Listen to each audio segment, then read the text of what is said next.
booked my medication at the moment because I think I'm having an episode of psychosis. So hopefully it numbs them. It's hard to believe anything like what goes on because to you it's reality, but they're saying it's not. And I hope to God it's not. But it feels like it. But I'm hoping these new tablets, other than just numbing me and helping me to sleep, will make some of the things in my head and the things around me stop going on. And I guess I'm what you call a psycho, which is weird, because I feel down and horrid, but I feel like a normal person. I really considered driving off a cliff. I wanted to die. I'm a mum of 2 and I suffer from anxiety and depression, and I've also had episodes of psychosis. 1 in 5 mums suffer from mental health problems in pregnancy and in the first year after childbirth. But fewer than 15% of areas have the necessary perinatal mental health provision, and more than 40% have no specialist services at all, which in my opinion is meaning many mums reach crisis point before they get help. There was no big event or something that could cause a depression. I mean, looking back, it was probably hormones. I wanted to die. Total despair. There was no light at the end of the tunnel. I didn't want to be here. One time my husband was home from work and I just felt awful, and he found me crying in the kitchen with the kids the other side of the gate. I was sobbing, I was screaming, and the kids were just looking at me. You know, they were 6 months and 2 and they had no idea what was wrong with me. Being a mum was the best thing that ever happened to me, and I do believe it saved my life.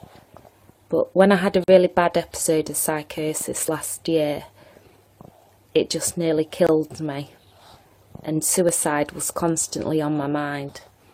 And it wasn't until I got to crisis point that I finally got the help that I so badly needed.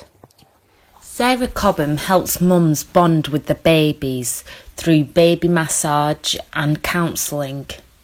She too experienced distressing episodes when her son was young.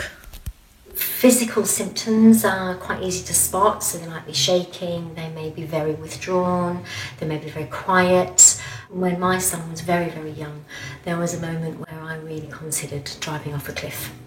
And what stopped me was the fear that he wouldn't die with me and that he would be left injured, horribly injured, and crying, and nobody would know, nobody would hear him, and I couldn't bear that.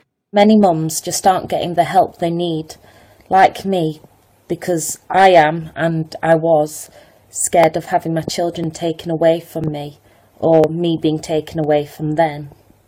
If there's a clear danger to a child, then it would have to be done. I think it should be the very last resort.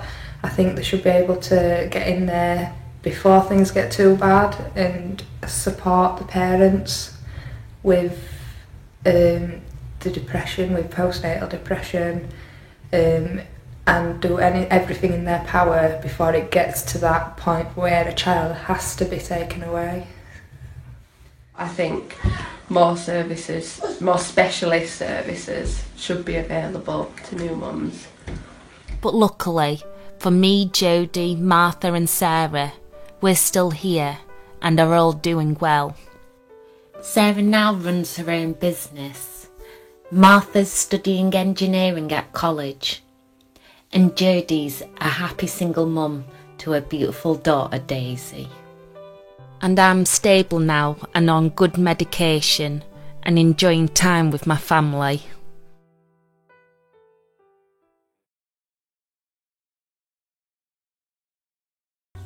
I'd gone from sharing a bed with my 2 daughters, feeding them both, to feeling like I'd lost them within a few hours. I couldn't hold or see either of them. 1 in 4 people will experience some kind of mental health problem in the course of a year, so you're not alone.